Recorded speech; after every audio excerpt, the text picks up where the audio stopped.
What's going on, guys? Zuko back with another Dragonflight video. How are you all doing? Hope things are going well for you. I got 2 coffee mugs. It's pretty crazy. I'm not wearing plaid today, so that's a mistake. It's all in the laundry. It's not my fault. I mean, it is my fault. Whatever. Look at how spooky this guy is. We're going to talk about Warlock today. We're going to get into the Warlock finally. So many of you guys have been waiting for the Warlock sort of range DPS series to begin, and it is in fact going to start today. The tier set looks kind of, it's kind of meh. I'm not going to lie. It's okay. I'm not a huge fan of the horns. I kind of like the shoulders, and I like the belt and stuff down here. But I don't know about the horns. You know, I don't know. Let me know what you think about the tier set. We are going to talk about Destruction Warlock. I got lots to say about this. I got video footage. You know the drill. The TLDR, if you don't want to watch the entire video, is that Destro is fine. It's actually fine. It's not amazing, but if you can get the right kind of pulls, similar to how Destro has kind of always played, if you can get the right kinds of pulls, it's very good. It actually performs quite well. I think I've gotten the highest AoE damage of any spec that I've played so far on Destro. Probably close to some other specs have come very, very close. But bottom line is, it's actually in a fine place. Let's talk about it.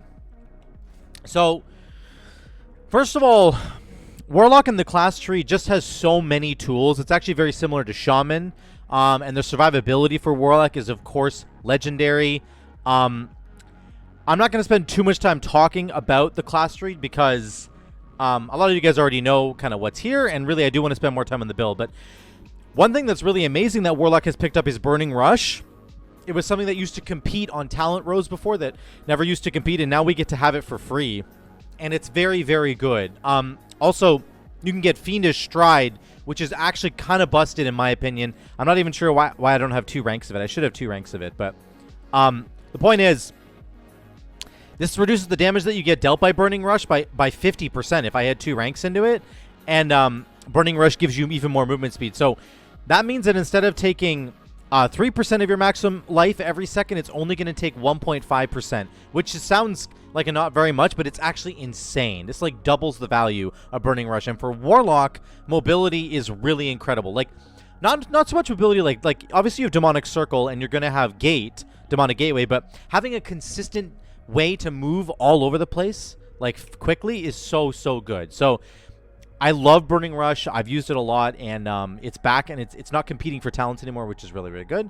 You get your pet ability up here, of course. There's a whole curse section over here on the left that I'm not really using right now. However, there might be some case where Amplify Curse could potentially be really good on something like Curse of Weakness, where you could prevent enemies from critting. It's more of a PvP thing, but I just wanted to mention it here because it could be significant in certain, maybe dungeons. I'm not even actually sure if it works on, like, bosses in dungeons. Somebody who's, like, a Warlock main, let me know if the curses would work on a boss. But in particular, Curse of Weakness, buffing, making it so the enemy can't crit. I would love to know more about that.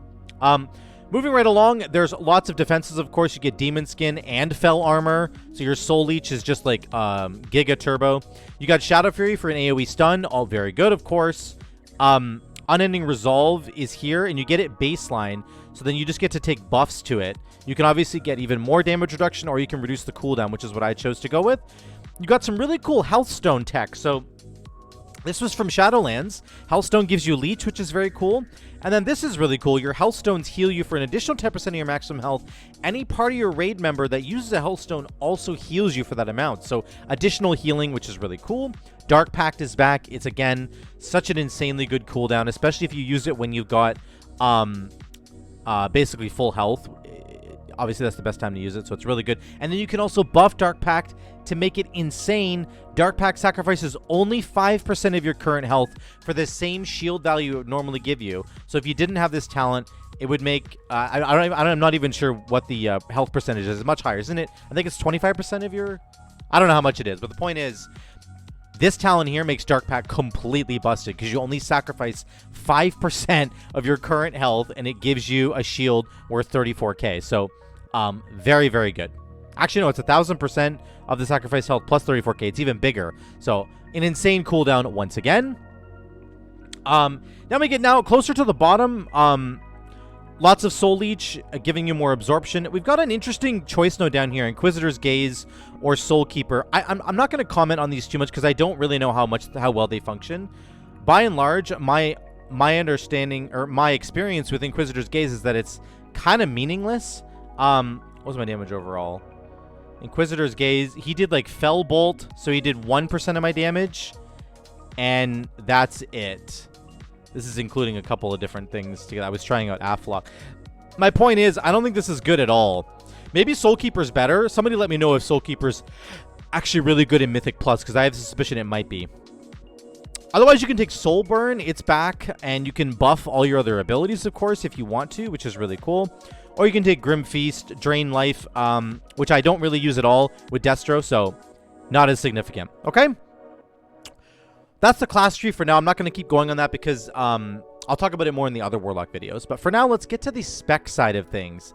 And I do want to show you the dungeon game or the gameplay demo here, and then we'll get into the dungeon stuff as well. So here's what's really cool about this build now. I'm going to do just a couple of different notes here. Number one, the Rain of Fire spamming with Infernal and Blasphemy that was in Shadowlands has returned, okay? So your Infernal's in the bottom left and Blasphemy's in the bottom right.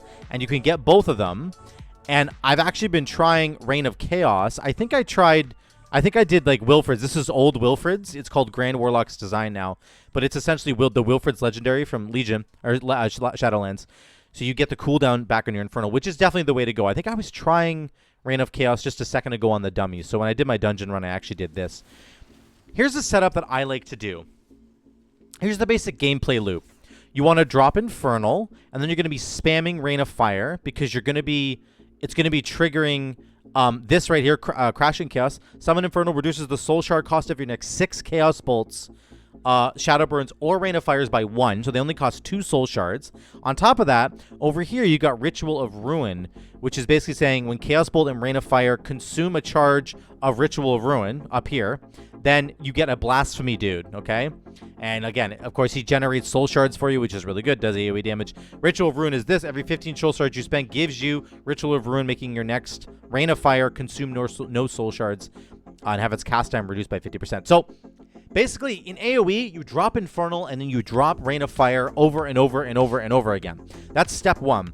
Step 2, the second kind of combo in your build, is Cataclysm plus Channel Demon Fire. Once you get experienced with Destro Lock, you're probably going to want to switch to Inferno. It's ultimately, I think, a better talent, but I would honestly argue that Cataclysm is just maybe better as well. It really depends how you want to play your build. I think if you're just starting out as a Destro Lock, Cataclysm is amazing because it does a whole bunch of damage and it puts Immolates on everything. And if you don't know, Immolate generates a ton of Soul Shards for you. So you can basically just throw Cataclysm down and then start spamming Rain of Fire, and you've already got your Immolates out. You don't have to do any work to get those out. Cataclysm does a bunch of upfront damage all on its own. You should see how much it did in my overall here. It ends up doing 8 to 10% of your damage, just the initial cast of Cataclysm. And then, of course, you get a bunch of Immolates for free. So I really like Cataclysm over Inferno, but they're both good. And I think if I got better at playing Destro Lock, Inferno becomes a much better talent. Now, the cool combination is doing Cataclysm plus Channel Demon Fire, which Demon Fire, of course, fires these green Fellfire bolts at the enemies, and it does splash damage to surrounding enemies. You have to have an Immolate on somebody, or else Channel Demon Fire doesn't work. So it looks something like this. You just go Cataclysm into Demon Fire. Boom, boom, and then it does this splash damage. Okay? That's the basic... That's like very, very quick and easy combo there. But look how much damage that did all on its own. Cataclysm did 115k on its own. Demon Fire did 102k. And then the Immolates obviously do their damage as well. So this combo is really fun to pull off. And it's how you want to open every single fight that you start at.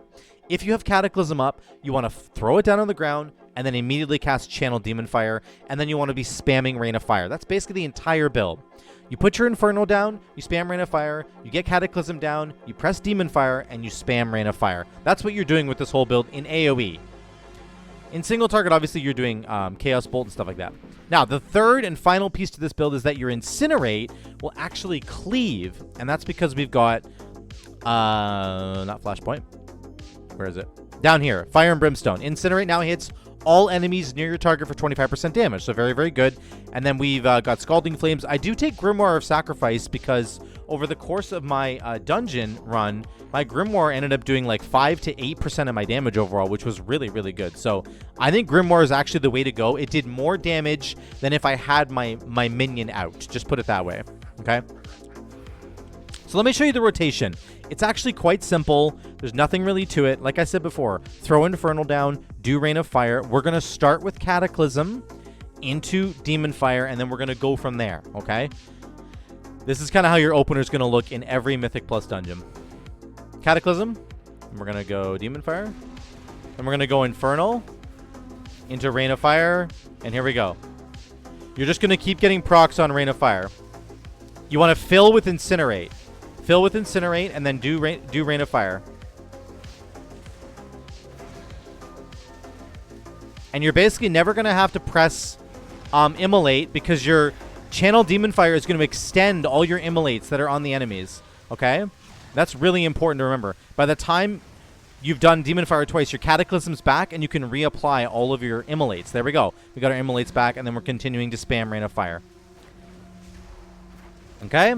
This is the rotation. Demon Fire, once again, it's going to extend our Immolates. Tick, tick, tick, tick, tick. Rain of Fire. You get a free Rain of Fire. And then you fill with Incinerate. You do want to press Conflag as well to give you some Soul Shards so that you can get back to Rain of Fire. That's, of course, what you want to be doing. And Conflag also makes your Innerate's channel go faster. So you do want to be pressing that button for sure. Last thing here. There, we extended our Immolates again, and then we're going to refresh all of our Immolates with Cataclysm. That's the whole build right there. It's only doing about 55 to 60k on these dummies because really the ultimate thing that you need to remember about Destro Lock, it's similar to the way it worked in Shadowlands, is that the more the merrier. The more targets you have for Destro Lock, the better it ends up being. Hands down, every single time. So having only 4 or 5 targets here means that we don't do as much damage, and that's okay. I will show you in the dungeon footage how much damage we are capable of doing. Okay. Your damage profile will look something like this. Incinerate will probably not be near the top by the end of the dungeon run. Rain of Fire will be near the top, and then your Demon Fire and your Cataclysm will also be doing like 8 to 10% of your damage, and then your Immolate will be up there as well because, again, you're getting all these Immolates for free. That's what's so nice about this build. That's what's so nice about Cataclysm in particular is that it gives your Immolates, it just puts them all out there for free. So you don't have to spend the first 5 seconds of every pull going Immolate, Immolate, Immolate, Immolate, and then going Rain of Fire. Do you see what I'm saying? It just gets you right into the fight right away, which I really love and I think has some tremendous, tremendous value. So let's look at the dungeon footage here. Let me get this up over here. We'll get 2 Zuko's on the screen. So here's the opener to an Algathar Academy, of course. I do a couple of Immolates, and then boom, here comes Cataclysm. And I get my Infernal down, and then we just Rain of Fire, baby, after Demon Fire. Rain of Fire, Rain of Fire. Incinerates, I'm filling with Incinerates right now, and then I get Rain of Fire back, and we're pressing it, making sure to always get those Rain of Fires done if possible. I pop Dark Pack. I thought I was going to take damage here. So we're doing about 77k, 75k. Again, I said at the outset of this video, I think that Destro Lock is fine. I want to say it's actually good. It's not great. It's not pumping as hard as other DPS specs that I've seen, but it's nowhere near as bad as I think people in the community have been saying that it's been really, really bad recently, and I don't think that's true. You get the right number of enemies, and you will absolutely slap. And also, if you do the Cataclysm build, I promise you it has really good consistent pack-to-pack-to-pack damage. Look, we're up to 70k once again on this pack. Like, you're going to be doing 70k on every single pack, and then there'll be some packs where you will just pop right off, and you will do, like, over 150k if you're doing it correctly. And once again, keep this in mind that I am not a Destro Lock player. You guys know this. So, you know, take this all with a grain of salt. I'm not good at this at all. And if I'm able to do these kinds of numbers being a bad Destro Lock player, I know you guys can play better. Like, right here, I did manage to press Havoc, I think. So I had Havoc up finally. There were so many times when I didn't have Havoc up. But it wasn't spreading. And I think that's because I was shooting my Chaos Bolt at the Havoc target. Because I forgot that... I thought the Havoc buff meant that if you fired the bolt at the target with Havoc on it, it spread to another enemy. But it's literally the exact opposite. So I totally screwed that up. And anyway, this is why I'm not a good Warlock player. But here's a pull that is actually very exciting. Here comes Cataclysm. Watch this. Oh my god. Look at the damage. Okay. Right now, I'm doing... Oh, no, it went off. Just watch this. See the damage, how it goes up there? I'm doing... Right now, I've done 65k, 81k. Sorry, guys. Here comes Cataclysm. Right now, I've done 124,000 damage, period, on this pull. As soon as Cataclysm goes down, I do 536. It literally buffs my damage by 400k. That Cataclysm did 400k and applied immolates to everybody. That is how valuable Cataclysm is. And then you spam Rain of Fire, and boom, you get up above 100k. We're at 120k, 130k. Unfortunately, I fell asleep, but I was able to press Singe Magic, which is the benefit of getting rid of your imp. With Grimoire of Sacrifice, you get the Singe Magic buff, which was awesome. So, loved getting that. I'm doing 136k on this fight. You can see how this build works. This is where it's really shining. If you get about 20 to 25 seconds on a pack, you will end up doing this much damage. And it's very exciting. Here's the single target damage really quickly on Veximus. This was good.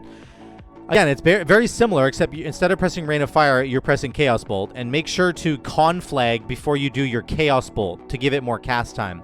I think I conflagged a bunch of times here and then pressed Incinerate, which is like literally not what you're supposed to do. So we start out doing about 40k, which is good for me. We're up about 40k. Then we finally get Infernal down. Then we're doing more damage. Once again, on this fight, there's actually a lot of outgoing damage to your character, and Warlock is just so incredibly tanky. You see me casting Cataclysm there, which is obviously my AoE ability, but it applies Immolate for me. So again, you have to think of it that way. Instead of pressing Immolate for a GCD, I'm going to press Cataclysm because it's going to do 19,000 damage up front and give me Immolate. So it's actually good on single target as well. It's an extra DPS button to press that also reapplies my Immolate for me, which is really cool. But we're kind of sustaining 40k, and over the course of the fight, if I knew how to play this thing better, then I would be able to stay at about 40k. So the single target damage on Destro Lock is actually pretty smooth. I was actually pretty impressed with it. Okay, here's the next boss. This is another single target fight. Again, this fight actually gets really, really annoying. Just because of all the crap that's going on. I'm going to skip through this one a little bit. I know you guys have seen this fight a million times, so I don't want to show it to you too many times. But you can see we started at about 40k once again for single target, and then we end up dipping down because there's so many mechanics on this fight that you have to avoid. This is a really bad fight for casters in particular. So we end up dropping to 30k, 32 by the end. Now, here are the two big AoE pulls in Algathar Academy. This is where everybody gets a lot of AoE damage going up. So I have my Infernals coming off cooldown right now. I drop him right now. Boom, he stuns everybody. He's doing damage. Everything's basically almost dead, though, so I don't get a ton of damage off. And I think we end up doing a little bit more damage than the tank on this pull. But that's okay. We still almost did 100k. The best pull is actually coming up next, and it happens without me having Infernal up, which tells you something about the build that I'm running, that you don't actually have to even have Infernal up to do the kind of damage that I'm about to do on this next pull. This is the biggest pull of the dungeon by far, and it's awesome. It's absolutely crazy how big this pull was. So he pulls both these packs together. I get a couple Immolates out, and then I'm like, okay, I'm just going to wait for Cataclysm. Watch this. Okay. I want to see my damage. Cataclysm is finishing its cast right here. Right now, I've done 174,000 damage total. Watch this. Boom, 1,000,000 damage. Literally, that Cataclysm did 1,000,000 damage. It did 1,000,000 damage, like 950k or something. That is insane. Watch the numbers on the screen. Ding, ding, ding, ding, ding, ding, ding, ding, ding, ding, ding. That was like, holy cow, this was so crazy, man. These are the kinds of moments you can have with Destro Lock, with Cataclysm in particular. This is why I suggest all of you run it. Like, just run it. Don't worry about the Rain of Fire damage. You will get lots of Rain of Fire damage. I'm doing 180,000 damage right now on this pull, which is great. I mean, I know there's lots of classes that can pull that off, but I was just very excited to be able to do it on the Destro Lock, which I obviously don't have very much experience on. So I'm telling you guys, if you're new to Destro Lock, just take Cataclysm. It's so much fun. It will absolutely annihilate large packs of enemies. As long as you put it in the right spot, it'll feel very, very good, I promise. Look how much damage it did right there. 825k, so I was wrong. But it still did 825k in one cast. That's crazy. And then it puts Immolates on everything. There was like 20 Immolates going on right there. Holy crap, man. Here's another single target boss. This is a really good boss, though, to demonstrate what you should do for this build. So you don't want to press Cataclysm right off the bat. You want to wait till he does Germinate, and then all the ads will come, and then you're going to press Cataclysm. Boom. There it is. I get all my free immolates, and then I'm just doing Demon Fire into Rain of Fire. And then you get the spreading incinerates, of course. You want to take care of the ads on this fight. It's very important to take care of those ads. If you don't, they'll end up killing you. So we'll get this ancient branch down soon, and our damage is fine. We're doing about 60k, and we'll get even more in this next run. We don't have Cataclysm right away, but it's coming up. 3, 2, 1, and we have Cataclysm right now to spread our immolates out. Boom, there we go. Rain of Fire, and we're up past 75, 78k, 80k, tons of damage here. And it's actually so important that you do this damage on this fight. You're not like cheesing the fight by doing AoE damage here. It's really essential to getting this boss down, so that's super cool. Now, for this Germinate, we are not going to have Cataclysm, which is unfortunate, but I do think I have my Infernal coming back. I'm not sure if I actually press it here. I think I do. Channel Demon Fire into my Infernal, just to get rid of these ads, because I was worried about them. And again, you can see the sustained damage for this boss fight. We're hitting about 74k, so I was super, super happy with that. Loved it. Absolutely great. So, what do I think about Destro Luck? I'm going to conclude the video here, guys. So, Destro Luck, I think, is actually in a good place. I'm not even playing this perfectly, and the talent tree that I've decided to choose here, I think, is a fairly standard one, going hard down the left side and then down the right side, but it's not something that's necessarily set in stone. There are lots of other talents that I think you could pick up and would be very interesting to think about. Something like Chaos Incarnate, which makes your Chaos Bolt, Rain of Fire, and Shadow Burn always get the maximum benefit from your mastery. I think that's kind of an interesting idea. So you, of course, don't have to take Cataclysm. You could just take Inferno, which buffs your Rain of Fire damage. It gives it a chance to give you a Soul Shard. I would, though, highly recommend Cataclysm if you're just starting out. Even if you're not, I actually just think it's a really fun playstyle. I like getting my immolates out for free. The combo between Cataclysm and then Channel Demon Fire, very, very fun. Of course, I think you should probably always take what's called Grand Warlock's design now. It used to be Wilfred's Legendary from Legion from Shadowlands. I keep saying that. So that's probably a good one. You want to be getting your Infernal back if possible. I think it's always a good take for that. And then I actually also really like the Incinerate talents on here. So I have makes my Chaos Bolt, my Rain of Fire, increase the damage of my Incinerates, and my Incinerates will cleave. So I actually ended up getting a lot of Incinerate damage over the course of this dungeon, and I like that a lot because it's a nice filler when you don't have a Rain of Fire ready to go. So ultimately, guys, I think Destro Luck is actually in a fantastic place. And if you were worried about it, if you've heard, from all the Discord boys and everybody else that this spec is trash, then just take it from me. I think this is actually going to be great. It's going to be fine in Mythic Plus. You're going to be happy running this build. Let me know what you guys think in the comments down below, especially all you people who really do play Warlock a lot more than me. Let me know what you think about it, about my build, about anything in the video. I would love to hear from you in the comments down below. Thank you so much again for watching, guys. I love you all. I'll see you in the next one.